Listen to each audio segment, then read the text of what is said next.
Rafael, parece que a lo externo del partido Fuerza del Pueblo hay dos punteros candidatos, Omar Fernández y Leonel Fernández, pero todo luce que han querido como echarlo a pelear, incluyendo en las redes.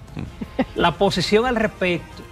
Los gobiernos entran en una fase de deterioro como el que tiene el actual gobierno en sus índices de popularidad y en la marca de su partido, una marca como la del PRM que está afectada por escándalos de narcotráfico, extradiciones, por la quiebra de Senasa y además por escándalos de corrupción que no se detienen. La estrategia es dividir o tratar de sembrar cizaña a quien realmente lo puede desplazar. El gobierno lo sabe. La Fuerza del Pueblo se encamina a ser el gobierno del año 2028 y está colocando todas las trampas, todas las cizañas en el camino para tratar de generar grietas. Pero yo les voy a decir algo. Nosotros estamos primero muy conscientes de eso y segundo, la fuerza del Pueblo va en coche, como ya he dicho.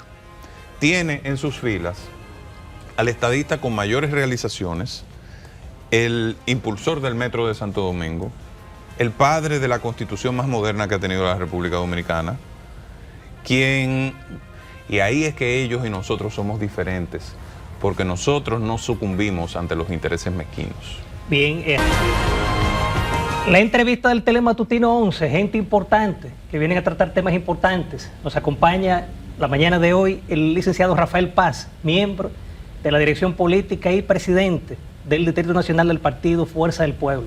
Rafael, bienvenido. Ramón, merci, qué placer estar aquí. De verdad que siempre es un gusto estar en el Telematutino. Un saludo afectuoso a don Ramón Núñez Ramírez, mi querido amigo. Y tu amiga Jacqueline Morel. Ah, mi amiga Jacqueline Morel, sí. Los extrañamos mucho aquí, pero vamos arriba. Gracias, Rafael. Rafael, ¿cuál es la posición del partido Fuerza del Pueblo una vez terminada su reorganización, elección de autoridades y haber realizado la marcha que precisamente recogía lo que son las inquietudes y preocupaciones de una parte del pueblo? Bueno, la Fuerza del Pueblo ha continuado en su proceso de acercamiento a las causas esenciales del pueblo dominicano.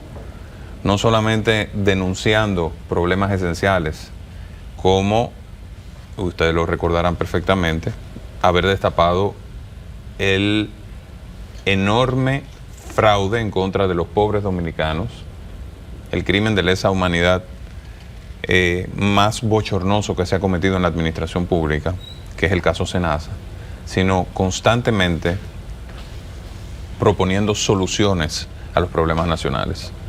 Ustedes han visto de manera muy activa al Gabinete Eléctrico de la Fuerza del Pueblo, señalando cuáles son las causas que llevan a la inestabilidad constante a nuestro sistema eléctrico nacional y que produce blackouts, y proponiendo soluciones activas. Hay que recordar que la Fuerza del Pueblo incluso propuso un plan de emergencia para el sector eléctrico antes de que ocurrieran los dos grandes apagones nacionales. Y lo que hizo el gobierno fue, en vez de declarar la transmisión y la distribución de emergencia para poder corregir los problemas que hay en el tendido eléctrico nacional, lo que hubiera ayudado a reducir las pérdidas que hoy están en un 42%, lo que hizo fue declarar de emergencia las compras de energía y buscar rápidamente 3 barcazas con el mayor costo de generación en el sistema eléctrico nacional, llevando el subsidio eléctrico casi a 2.000 millones de dólares. Una verdadera locura. Pero lo mismo ha ocurrido con temas esenciales como la educación. Hemos visto al Comité de Educación de la Fuerza del Pueblo que encabeza la exministra de Educación, señalando, doña Josefina Pimentel, señalando de manera clara la oposición de la Fuerza del Pueblo a que se fusione el Ministerio de Educación con el Ministerio de Educación Superior, y señalando que el objetivo esencial del gobierno debería ser poner en marcha políticas para mejorar la calidad de la enseñanza. Nosotros de manera particular hemos dicho que en el caso del Distrito Nacional se requiere un bono educativo anual, un voucher educativo, porque aquí la gente no tiene acceso a escuelas públicas y está obligado a mandar a sus hijos al colegio pagando primas de educación anuales que superan los 4.000, los 5.000, los 6.000 dólares. Y en el caso de personas incluso de clase media, baja y pobre, tienen que mandar sus hijos a colegios privados porque no es suficiente, no hay suficientes cupos en la escuela. Y cada vez que llega el momento de las inscripciones, vemos dos problemas: cupos en las escuelas públicas y los padres al grito por el pago de las reinscripciones que tienen hasta el cuello las familias de clase media del Distrito Nacional. Uno siente que la Fuerza del Pueblo en este año ha tomado fuerza en la oposición, al extremo, digamos, de que la misma tarde del 27 de febrero, que fue la rendición de cuentas o de cuentos de Luis Abinader, pues intervino públicamente el presidente Fernández y llamó triunfalista, y también lo llamó como que todo lo que había dicho no tenía mucho sentido, pero claro, comenzó a desmontar cada uno. Uno siente que realmente hay en este año, por alguna razón, que es la que yo quiero que tú me des, de que la Fuerza del Pueblo está haciendo una oposición más directa al gobierno. Mira, Mercy, nosotros durante el año pasado estuvimos realizando nuestro segundo congreso, Franklin Almeida, y el Congreso Elector Manolo Tavares Justo. Eso implicó una transformación y una reconfiguración del partido, que pasó de la etapa de construcción a la etapa de consolidación. Hay que recordar que la Fuerza del Pueblo surge en octubre del año 2019. Estaba en la casilla 18. Fue a elecciones en el 20, pasó a la casilla 3. En el 24 obtiene la casilla número 2 con más de 1.250.000 votos y se convierte en el principal partido de oposición. Inmediatamente iniciamos un proceso intenso de transformación interna para convertir a la Fuerza del Pueblo en lo que es hoy, una maquinaria al servicio de los intereses del pueblo dominicano. Y por eso ese dinamismo que tú puedes apreciar, encabezado por nuestro líder, el doctor Leonel Fernández, que dijo de manera clara el 27 de febrero, el discurso del presidente Abinader rayaba en la ficción. Hay una desconexión entre la narrativa oficial, este triunfalismo de presentar un país que parece escandinavo, versus la experiencia cotidiana de los dominicanos, que tienen que atravesar por problemas graves en términos financieros.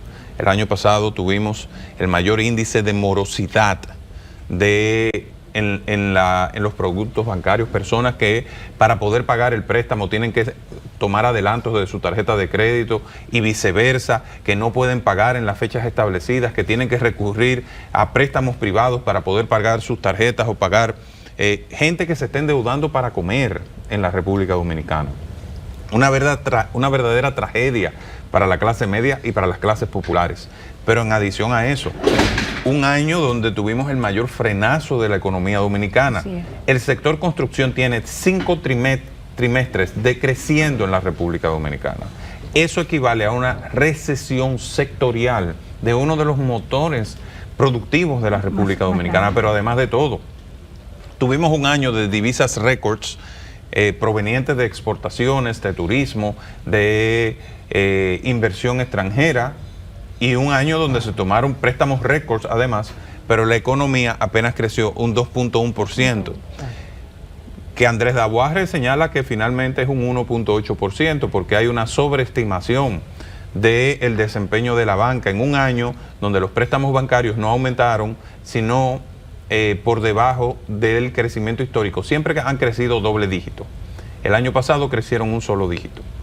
Entonces, según Andy Dabuarre, el crecimiento estuvo sobreestimado y eso en general impacta sobre la economía. Y el inicio de este año, Mercy. Bueno. O sea, la gente se ha estado comiendo un cable en enero y en febrero de este año. Esa es la realidad. Entonces, cuando la gente ve que el gobierno dominicano está más en videitos, en postureos, en proyectar la moda que utilizan los funcionarios, con esos videitos de influencers. O sea, tenemos un gobierno de influencers ahora mismo que están pensando en lo bonito que ellos ven el país desde el poder, pero que han perdido de vista la experiencia cotidiana del dominicano, que tiene que pagar alimentos con un aumento galopante. O sea, por Dios, República Dominicana pasó de ser el país que más crecía en América Latina, con los menores niveles de inflación, a ser uno de los países con mayor inflación que menos crece. Solamente Nicaragua que se siguió por debajo de la República Dominicana. Y en el caso de los alimentos, la inflación estuvo en un 8.11%, desbordando lo que es el esquema de metas de inflación del Banco Central en cuanto a ese componente. Y cuando entras y desagregas digamos, el costo de la vida, el índice de precios al consumidor y la inflación por quintil, te das cuenta que los más pobres experimentaron una inflación por encima del 5% y la clase media. Entonces, este es un gobierno indolente que no pone atención a lo importante, que se distrae en lo banal y que está más pendiente al postureo, a la foto, a parecer aristocracia que a resolver los problemas de la gente humilde que les votó para empujar hacia adelante la República Dominicana. Rafael, y contra eso, la fuerza del pueblo.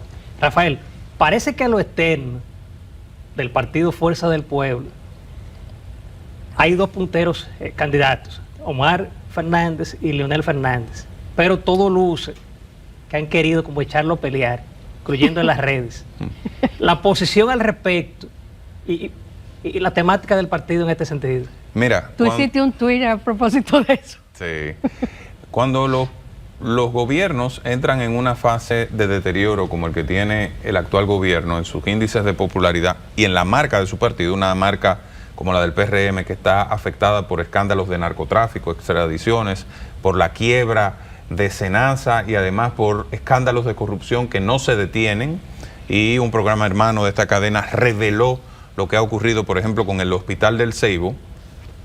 Cuando eso se produce, la estrategia es dividir o tratar de sembrar cizaña a quien realmente lo puede desplazar.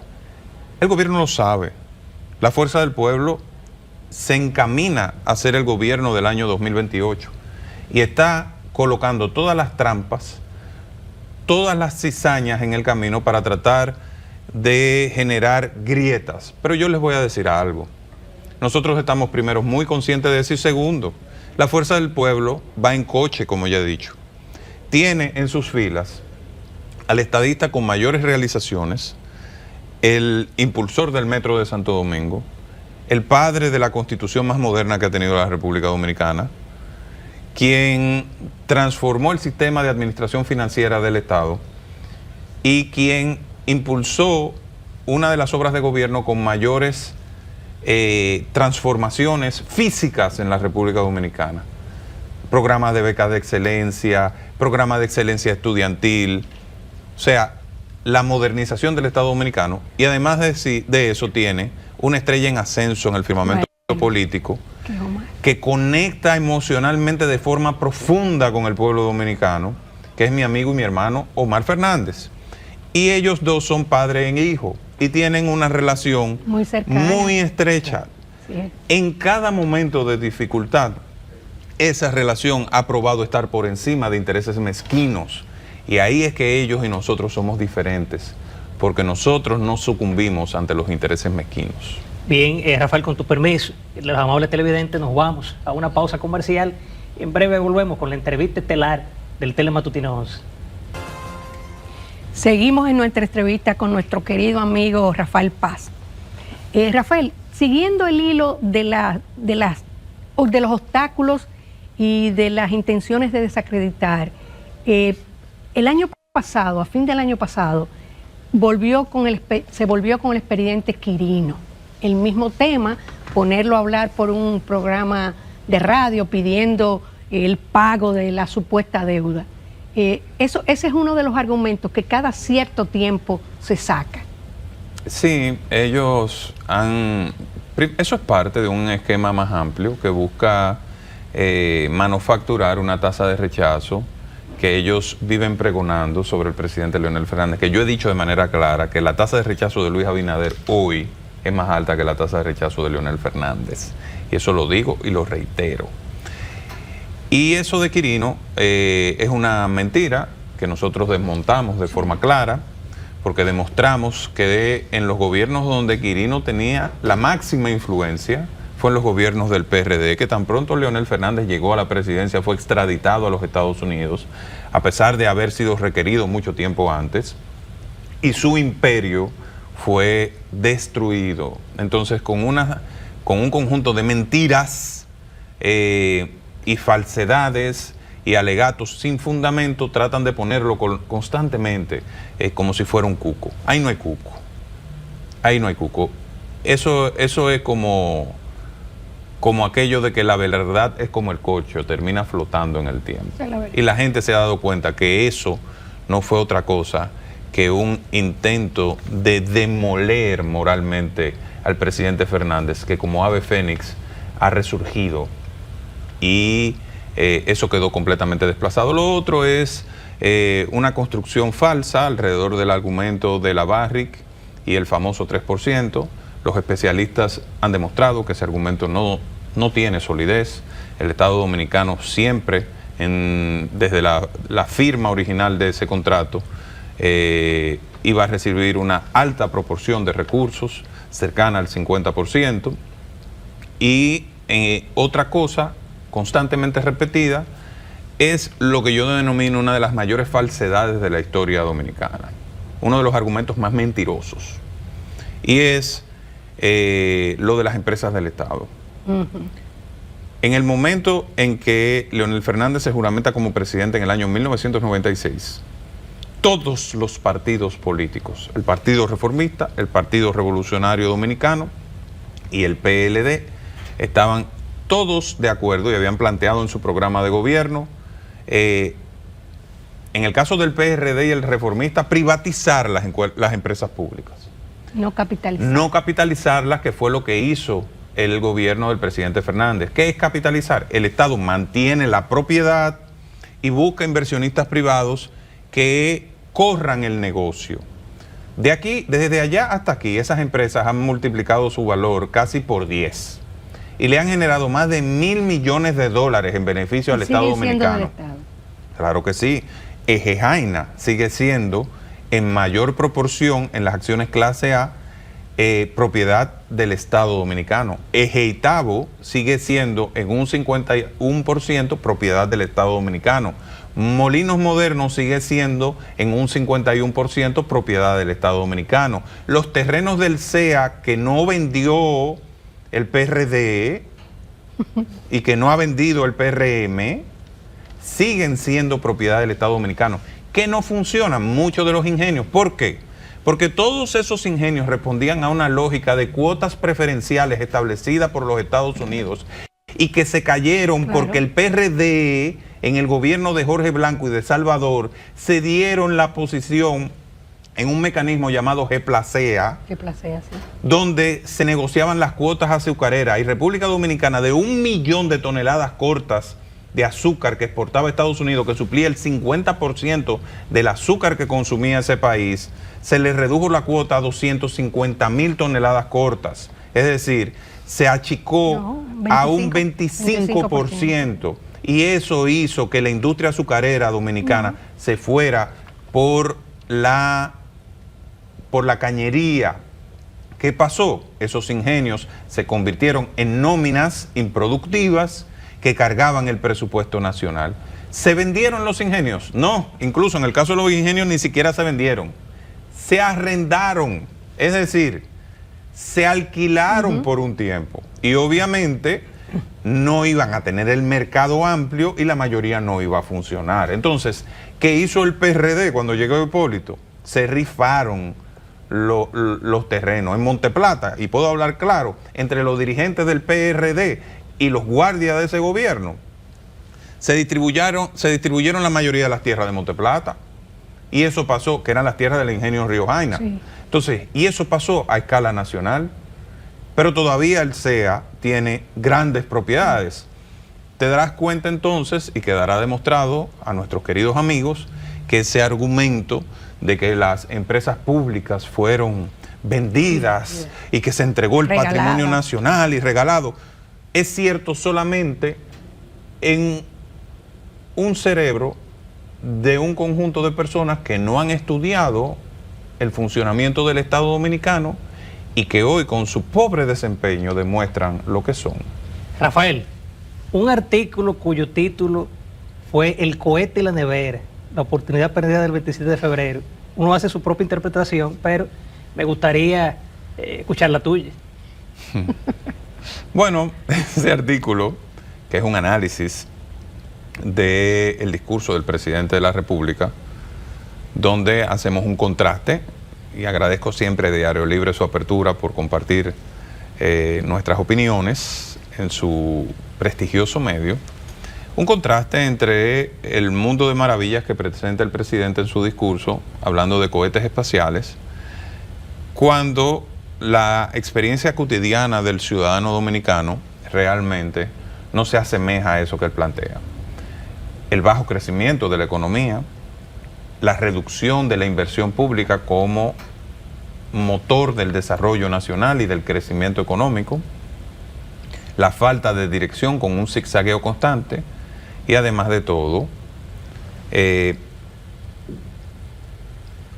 ¿cómo tú puedes hacer que despegue un cohete si la pista de donde va a despegar está agrietada?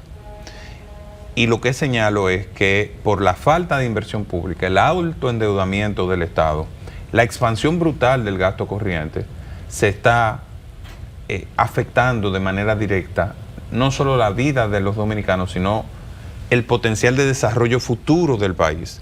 Estamos en un momento donde estamos hablando a nivel internacional de inteligencia artificial, de computación cuántica, de transformación del modelo de gobernanza global. Estados Unidos está lanzando alianzas internacionales como Paxílica, donde se articula toda la cadena de valor de la inteligencia artificial y de las nuevas tecnologías, y República Dominicana, en vez de apostar a una inversión pública que mejore el sistema eléctrico nacional, que genere las verdaderas capacidades de producción energética, que mejore el transporte y la movilidad a nivel nacional de forma suficiente, que mantenga el valor de los activos públicos para que no se deterioren, lo que está haciendo es tomando dinero prestado para pagar nómina, para pagar gasto corriente, para entregar sin criterio un conjunto de regalos sociales, como dicen los economistas, sin que eso se traduzca en mejora de la educación, en mejora de la electricidad, en mejora de la movilidad.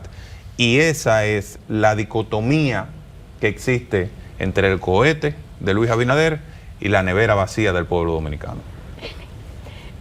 Rafael, cuando uno vio el triunfo de Donald Trump en los Estados Unidos y además vio que uno de sus hombres con más poderes es Marco Rubio, que como congresista había externado que el gobierno de Joe Biden estaba presionando a República Dominicana para que permitiera la entrada de millones de haitianos y que los regularizara. Entrevistaba yo en el fin de semana a Pelegrín Castillo y él decía que eso era una gran ventana que se había abierto, pero que Trump y Marco Rubio no van a venir a República Dominicana a hacer lo que hay que hacer. ¿Cuál es tu opinión en torno a ese escenario favorable, realmente favorable, para el tema del desborde de la inmigración haitiana en República Dominicana? Eso fue una extensión de la política del gobierno de Biden de fronteras abiertas en Estados Unidos. Exacto. Y entre el gobierno y la USAID fomentaron un esquema similar en el país. Por eso hubo una reacción ciudadana tan feroz ante la desbordante presencia de ilegales haitianos en el país. Una reacción a través de marchas ciudadanas, cívicas, completamente pacíficas, pero que demostraban el espíritu dominicano de no permitir la dilución de la identidad nacional. Mientras el gobierno avanzaba a paso de tortuga en el anunciado muro, que comenzó la administración anterior, que construyó 27 kilómetros de muro, esta que anunció que en un primer año iba a construir 56 kilómetros y en un segundo año 157 kilómetros, apenas lleva unos 30 kilómetros según los datos, en 5 años, en 5 años. Mientras nos entretenía con eso, permitía la entrada sin control de ciudadanos haitianos promovía el gagá como parte de la cultura dominicana y cualquier cantidad de cosas que financiara la USAID en el país. Eso está ahí, eso produjo reacciones, la gente lo recuerda, pero ahora en el afán del gobierno de parecer aliado de Trump y pintarse de cercanos a los republicanos, luego de haber colocado en el puente Juan Bosch una valla de Kamala Harris, que fue financiada con fondos de personas que estaban enquistadas en el Palacio Nacional. Después de que cambiaron los vientos, ahora ellos cambian con los vientos. Quieren cambiar. Quieren cambiar con los vientos o aparentar que han cambiado. Pero la verdad histórica está ahí. Y como dices, Mercy, no va a venir el gobierno de Donald Trump a tomar las medidas que hay que tomar. El gobierno tomó un conjunto de medidas presionado por las marchas, pero ya se ha olvidado de ese compromiso. Estableció una meta de deportar 10.000 indocumentados por semana. Estuvo llevando la contabilidad durante unos meses, pero ya eso se olvidó.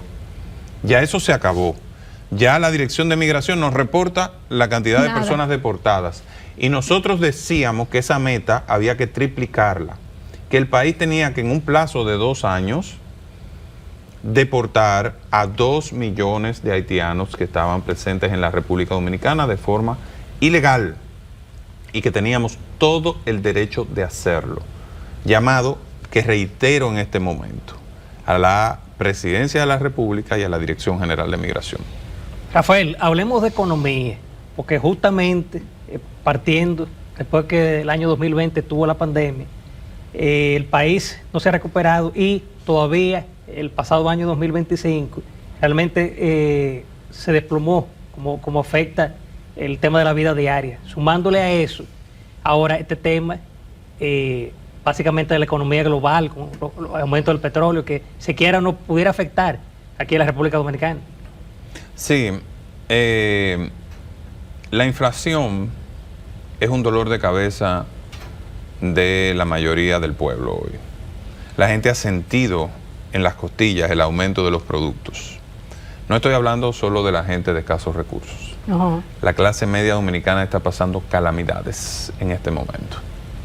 Y nosotros hemos instado al gobierno dominicano a tomar las medidas correspondientes preventivas para poder amortiguar cualquier shock externo. En el caso de lo que está ocurriendo en el Medio Oriente, aunque durante el fin de semana, fruto de los bombardeos a infraestructura petrolera, hubo un rompimiento de la barrera de los $100 en los precios internacionales del petróleo, a raíz de la rueda de prensa que pronunció el presidente Trump ayer a las 5 de la tarde, hora de Estados Unidos, comenzó una reducción progresiva de estos precios.